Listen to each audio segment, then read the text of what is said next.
号称第6代战机的美国 B-21隐形轰炸机突袭者，居然跟中国有着脱不开的关系。为什么？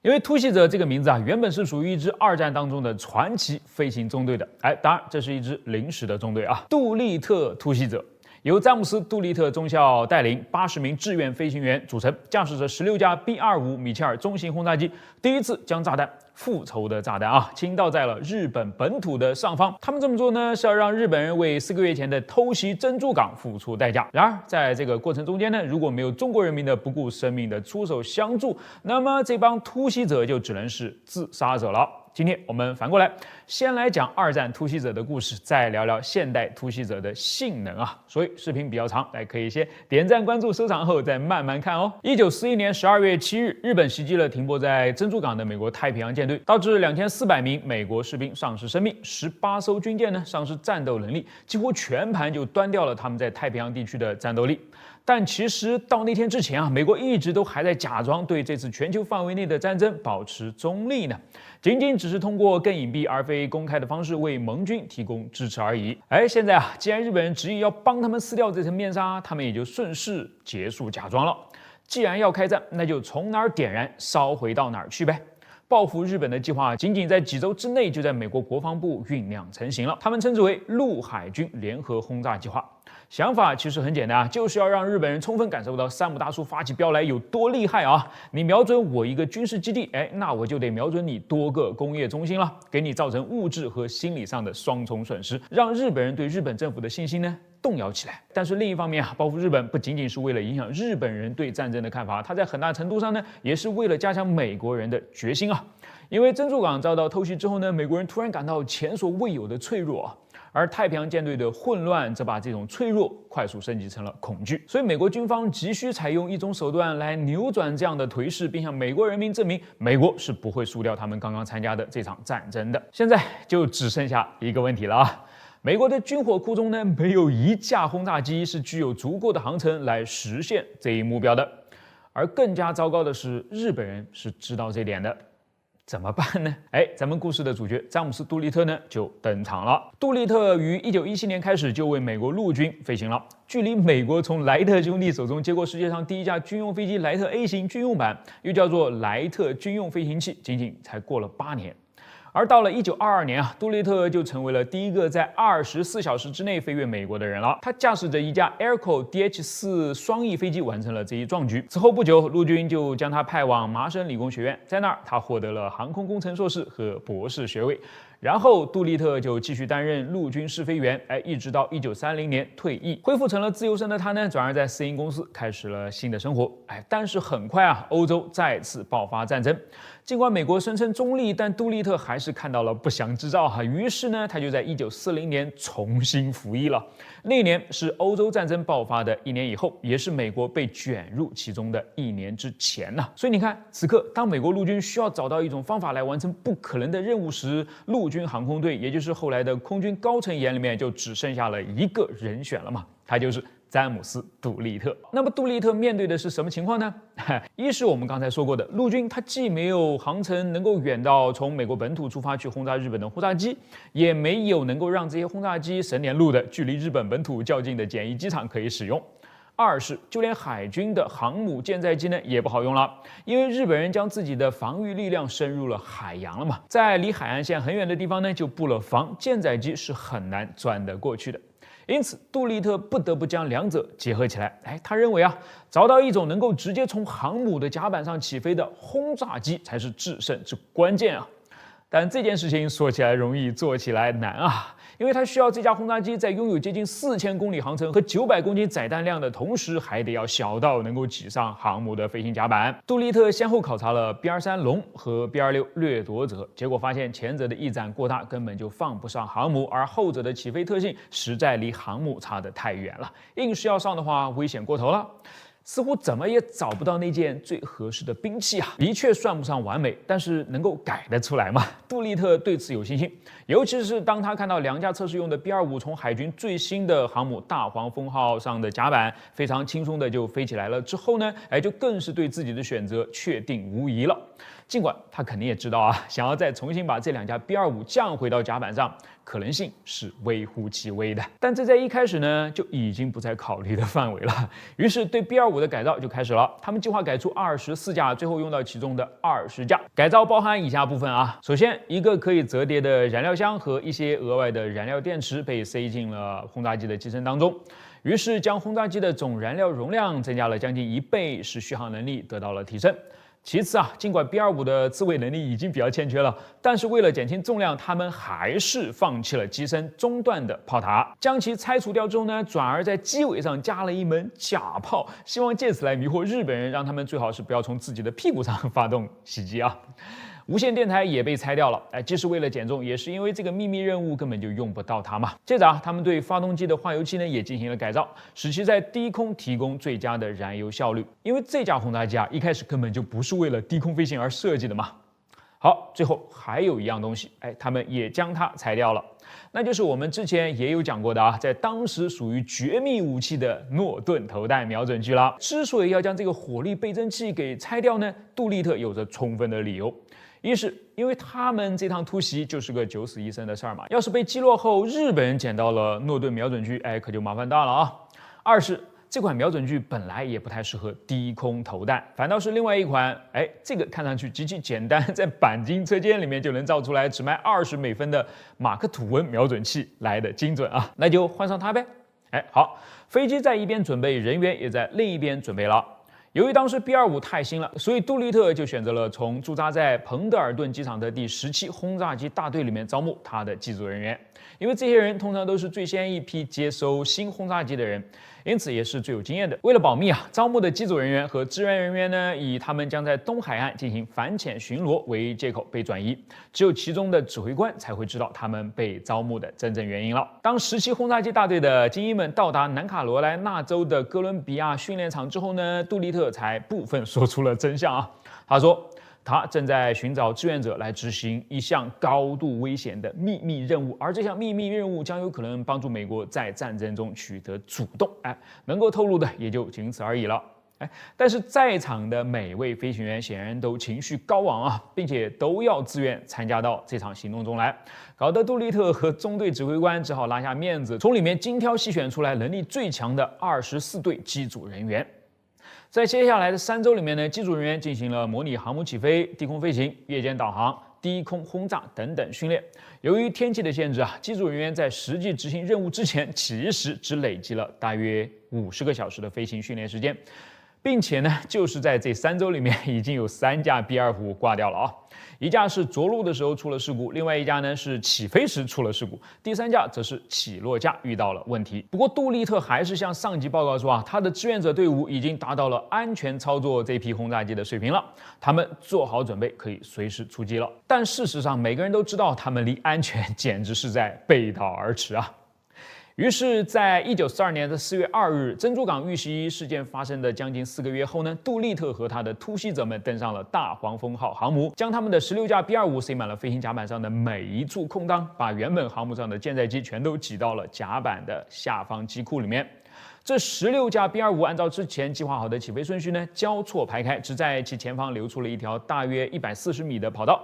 从这张照片的角度看过去，这哪里是什么航母嘛，简直就是一艘只为运输轰炸机的普通的货轮而已嘛。不过此刻呢，它正在跟负责护航任务的企业号航母一起朝着日本海域进发了。原本的计划是这样的啊，这16架轰炸机会在距离日本海岸大约650公里的地方起飞，完成对日本本土的轰炸之后，直接穿越日本岛，降落到苏联的陆地上。为什么会这样选择呢？因为正如我们前面已经说过的啊，把 B-25从航母甲板上放飞相对容易，但是想要回收绝无可能啊！他们要么降到陆地，要么降到海里面。尽管大家都知道这几乎就是一场自杀式的任务嘛，但是把降到海里面作为计划的一部分还是没法接受啊。那离日本最近的陆地在哪儿呢？苏联和中国了。美国一开始想到的是苏联，因为他们可以把这批落在苏联领土上面的 B-25作为租借法案的一部分，直接就留给苏联算了。但是却被苏联拒绝了，因为那个时候的苏联呢，正在欧洲战场上头疼德国呢，他不想在另外一边又把日本人给惹毛了，两头夹击他也扛不住嘛，所以就用他和日本签了一个所谓的互不侵犯协议，把美国人的建议给拒绝了。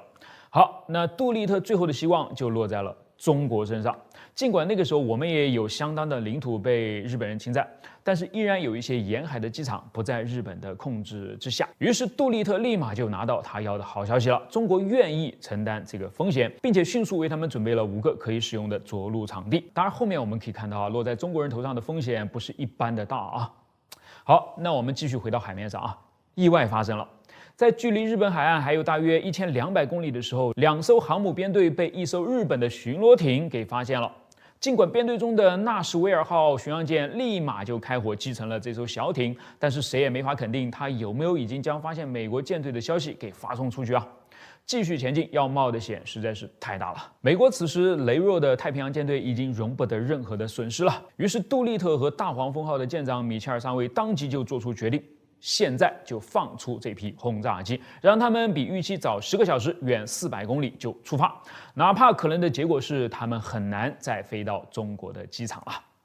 但对这些突袭者来说啊，他们已经跨过了半个地球，该死的敌人已经近在咫尺，任凭什么都不可能再阻挡住他们了。所以就在被日本的巡逻艇发现仅仅2个小时之后呢，第一架 B-25就一跃而起，从大黄蜂号的甲板上成功飞到天空上面去了。随后的1个小时里面呢，呼啸声不断，16架 B-25一个接一个的都来到了天上，完成了他们的第1次航母起飞。于是目标日本。而日本这边，我们一开始讲了啊，他们知道美国人手上是没有能够飞到自己头顶上的轰炸机的，所以根本就没有准备嘛。当看到 B-25出现时，完全就懵了。突袭者成功的打了对手一个措手不及啊！当然，很快日本也组织起了一些微弱的防空力量啊，高射炮开始射击，战斗机开始升空，两军之间呢在空中也发生了一些交火，虽互有胜负，彼此都有损失，但是空中还是属于美国人的，这里变成了他们的主场啊。在东京、横滨、横须贺、名古屋、神户和大阪的军事与工业目标上空投完所有的炸弹之后呢，他们依然没有卸掉心中所有的愤怒啊，于是就接着用炮塔里面剩下的机炮对着地面继续扫射，把当初珍珠港那般的混乱还给日本人。而这个混乱造成的杀伤力，连杜立特一开始都是不敢想象的啊。由于这是自13世纪以来外国武力首次进攻日本本土，于是日本人心目当中那个刀枪不入的神话轰然倒塌了，为后续最终的失败呢就铺平了道路。但是此刻嘛，80名突袭者呢还留在天上，他们的危险随着返航的开始才真正出现啊。由于起飞的过早，能够返回陆地的希望已经相当渺茫了。其中一架由爱德华·约克上尉驾驶的8号机实在是无法飞回到中国，就只能迫降到苏联的机场上。尽管因此被拘留了1年多的时间，但最终不仅人安全回到了美国，就连这架 B-25也是唯一一架完整落到了地面上的。那么剩下的15架呢，还借助了一些顺风的运气，好不容易在燃料耗尽之前，终于是接近了中国。但此刻呢，天色已晚，他们实在是无法到达，或者是找不到机场，就几乎无一例外的只能选择在海岸附近弃机跳伞了。最终，他们中的64人被中国军民成功救回，刚刚好赶在日本人找到他们之前啊。剩下的3个呢，在跳伞时不幸身亡，还有8人没有躲过日军，被俘虏了。后面的故事一半天堂，一半地狱啊！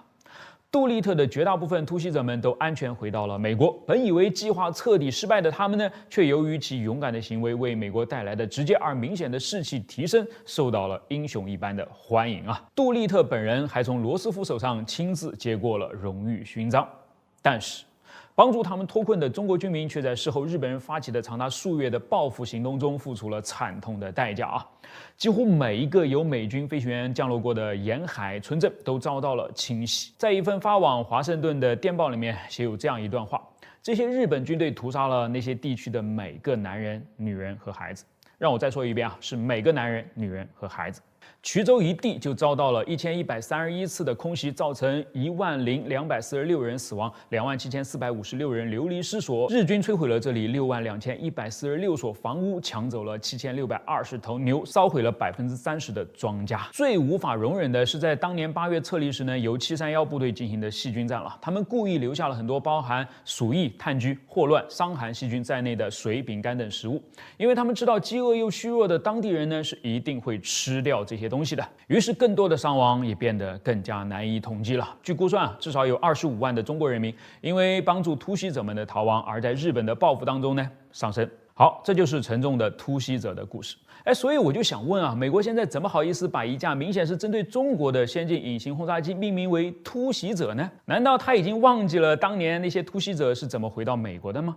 有点生气啊。不过咱们整理一下情绪，最后呢，还是来说一说现在的这位突袭者 B-21，它到底有多先进呢？首先啊，是看得见的地方啊。从这张照片当中，我们可以看得出来，它跟它的前任 B2 比起来，明显是小了很多。预计其载重能力仅为 B2 的一半，翼展呢则减少了大约15%。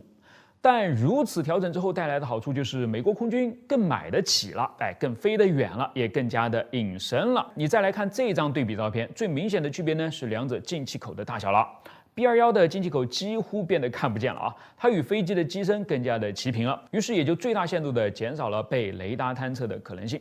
另外，你再看它俩机头的区别，一个有着明显的轮廓，另外一个呢，则跟机身更加的融为一体了。毕竟这是40年后的升级款嘛。这几十年来，罗斯罗普在隐身技术方面的进展呢，显然都会直接反映到 B-21身上的。对了，再补充一点啊，它们俩的挡风玻璃造型也是完全不同的啊。据说 B-21这样的设计呢，对整体的隐身性能也是有贡献的。接下来啊，就是看不见的了啊，隐身涂层和内部系统，它们都被严格保密着。关于隐身涂层，分析显示，它不仅比目前 B2 用的要更加有效，而且呢还更加的坚固，更易于维护，并且后者实际上已经得到了证实啊。美国国防部长已经站出来特别强调了，这架新型的轰炸机可以不用像对待 B2 那样，在执行任务前呢必须要存放在特殊的带有气候调节的机库当中。那关于内部系统呢，可以肯定的是啊，一定是基于模块化设计，就跟 F-35一样。使后续的升级和新武器的应用呢会更加的方便。好了，以上呢就是 B-21咱们能够知道的，差不多就这些了啊。至于它到底算不算第6代战机，你们说呢 ？F-15 50岁 ，F-22 25岁，两架都是美国空军机库中最为重要的空中优势战斗机了。那么请问，要是你来做决策，想要进一步升级和扩充战斗机编队的话，你会选哪一架呢？F-22对不对？因为它更年轻、更先进，超隐身也超能打嘛。但是啊，美国空军的选择却是 F-15。不仅如此啊，他们更是已经下定了决心，计划在2030年左右呢，将现有的 F-22全部退役。奇怪了，这到底是为什么呢？虽然我相信咱们频道的大部分观众对 F-22已经是相当熟悉了，但是呢，我还是想要再简单的介绍一下它，以免让人觉得它就是个连 F-15都不如的花架子，所以说才被抛弃了的嘛。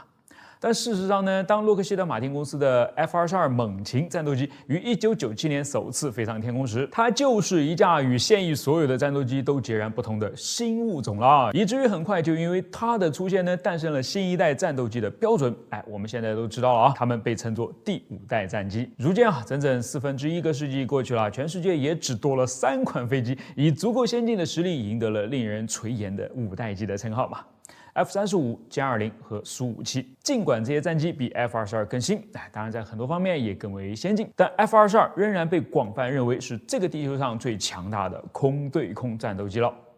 原因很简单啊，因为 F-22的诞生呢，就是为了拿到空战之王的桂冠的嘛。但讽刺的是啊，正是这顶桂冠呢，成为了他被迫退出历史舞台的主要原因之一了。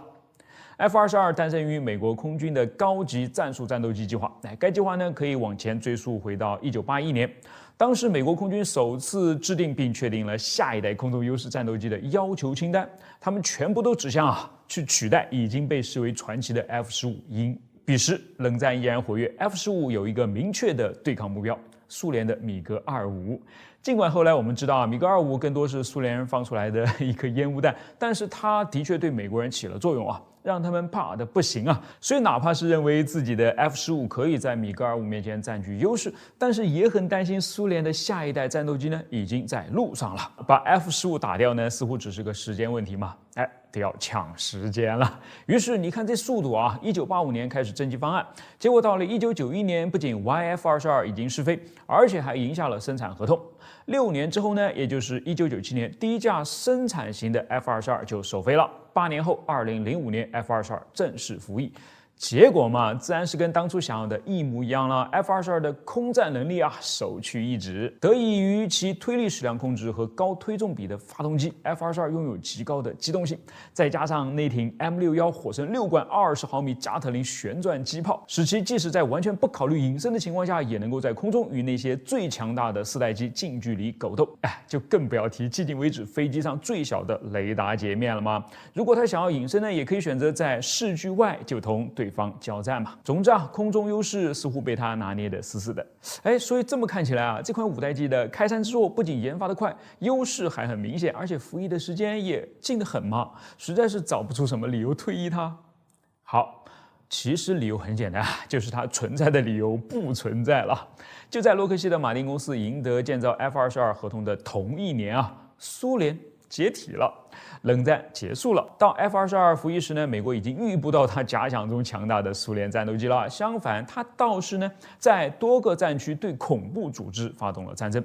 不过，恐怖组织哪有什么可以跟 F-22干架的战斗机和防空系统呢？等于就是F-22完全就失去了对手了嘛，茫然了。因此，2009年，美国将原本计划的750架 F-22订单呢大幅削减至186架，其中真正入列的不过150架左右。这些原本有望在机队中取代 F-15的5代机，突然就变成了濒临灭绝的物种了。而且随着多用途隐身战机 F-35紧随其后 ，F-22的大部分生产线呢被蚕食，变成了别人的嫁衣。于是这个世界上就永远都不会有超过186只猛禽了。那只有186架，就将就着186架用呗。怎么着，它也还是够先进的呀。似乎退役的决定还是有些站不住脚嘛。但是随着生产线的停止呢，一些部件根本就无法更换嘛。而如果要去小批量的生产它们的话，成本会高得惊人啊。毕竟，美国空军曾经打算退役其所有的 F-15以支持 F-22，但如今必须要支付维护、更新和发展其 F-15机队的费用，同时还要支持相对较少但价格却异常昂贵的 F-22，他们实在也是吃不消了嘛。与其这样拧巴着，不如痛快的来一个了结啊，直接退役他说案了。这大概是其中最主要的一个原因。另外，好，就算美国空军愿意留着这100来架的 F-22，但他们毕竟是几十年前的产品了，有很多东西呢都是需要升级更新的，比如航电。好吧，这又是一个大问题啊！与之前的许多战斗机一样 ，F-22在开发时呢并未考虑模块化，这意味着其过时的硬件和软件是结合在一起的，因此想要升级它，不是简单的更新一下软件就行了，而是需要完完全全的更换其整套硬件啊！这笔钱花下去就一定不是个小数目嘛。目前，美国空军正在对这些 F-22进行一系列耗资110亿美元的更新。110亿不便宜吧？但花这么多钱，甚至连老航电的边边都没有擦到，只不过是一些替换更隐形的外部油箱和挂架、新的超视距空导弹和新的电子战套件的开销而已，算是冰山的一角吧。好，那你还可以说，美国佬有钱砸它不就完了吗？硬要这样呢，也是可以的啊。但是，即便把全部的 F-22都升级了，他们也不过才150架左右嘛。要是真的遇到大规模的战斗了，能够用吗？同时他们也仍然面临着很难获得替换零件，所以就没有办法更换因老化退役、在事故中损坏或者是被击中后报废的 F-22了。花那么多钱升级维护，结果却换来了一个寂寞，显然是不明智的嘛。所以明智的做法是什么呢？是退役 F-22，升级和补充 F-15，同时把钱砸在下一代制空权战机的研发上嘛。为了让战斗机携带更多的燃料，以便执行更长时间的护航和巡逻任务，副油箱，一个长得像香肠一样的吊舱呢，开始从1930年代后期出现在了那些经典战机的腹部了啊。不出意外，发明它的又是德国人。他们易于安装和拆卸，也方便飞行员随时切换和抛弃，所以就成为迅速发展的德国空军战斗机和俯冲轰炸机机队的一项重要的快捷工具了。而事实证明，这个发明在二战最初的几个月里面呢，也发挥了极其重要的作用啊。毕竟留空时间的长短和作战距离的远近，就是实打实的战斗力嘛。所以，不管是轴心国还是同盟国呢，都开始把副油箱装上飞机，使其成为一样高效的增程器。好，美国人当然也在用啊，但是他们不像那帮欧洲人一样死脑筋啊。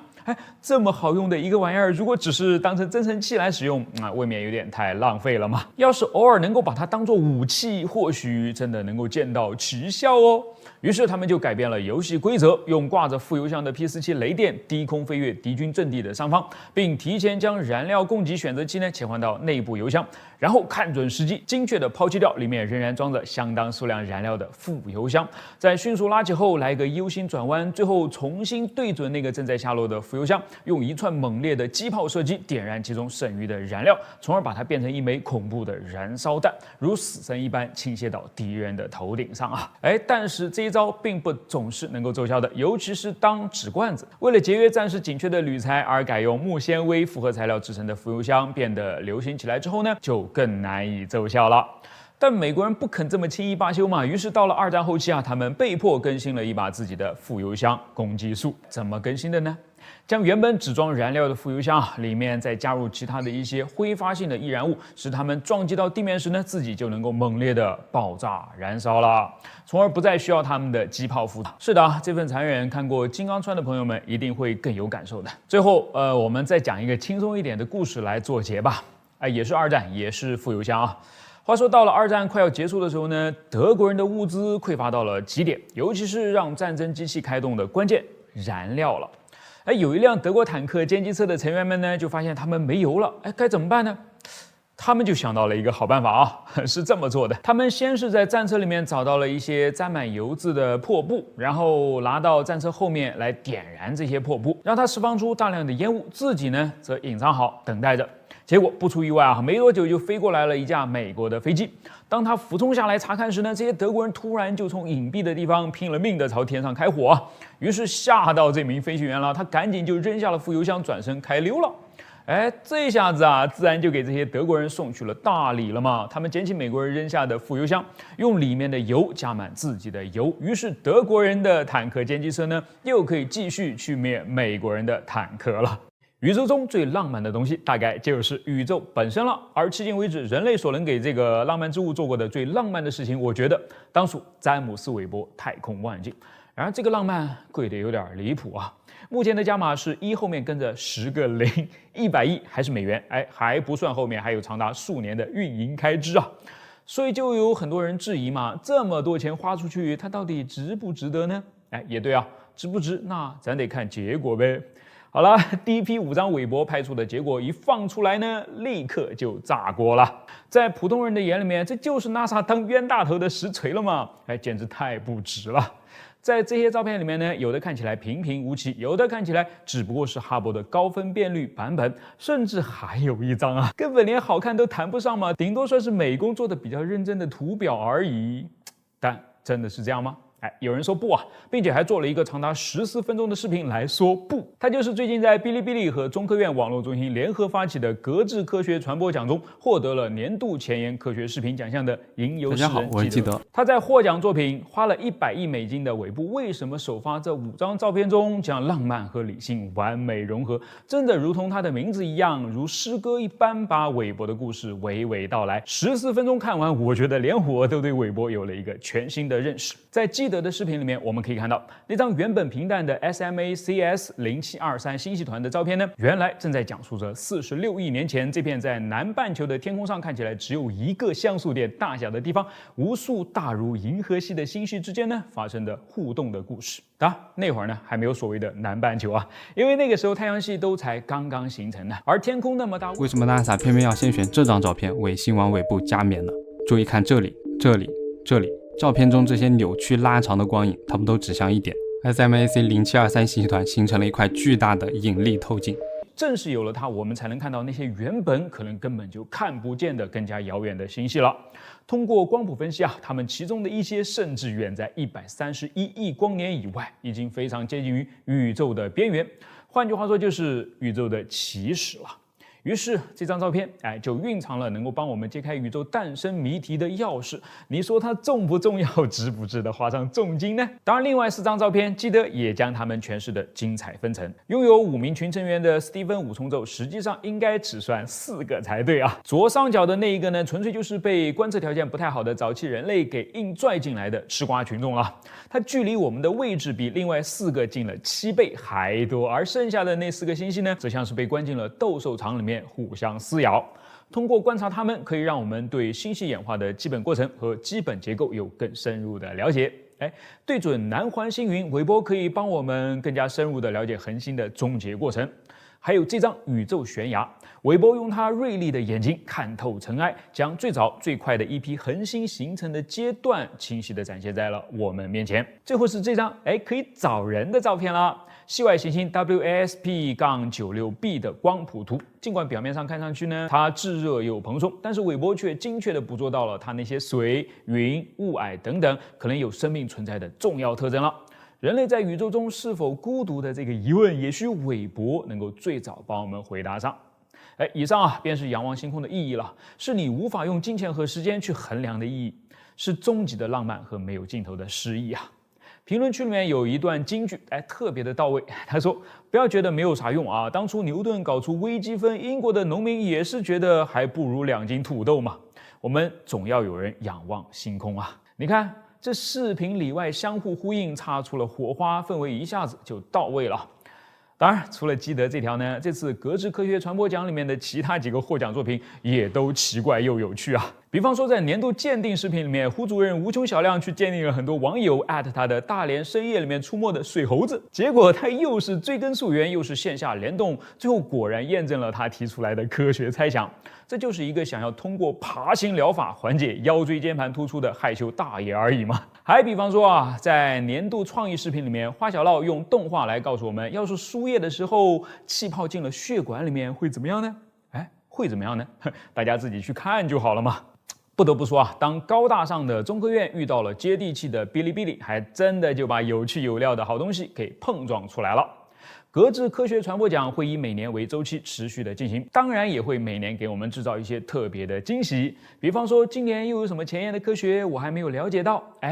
比方说又有哪个脑洞大开的生活百科我能拿来就用啊。还比方说看那些花式谣言如何倒在科学的铁拳之下。实话告诉你，我都开始期待了。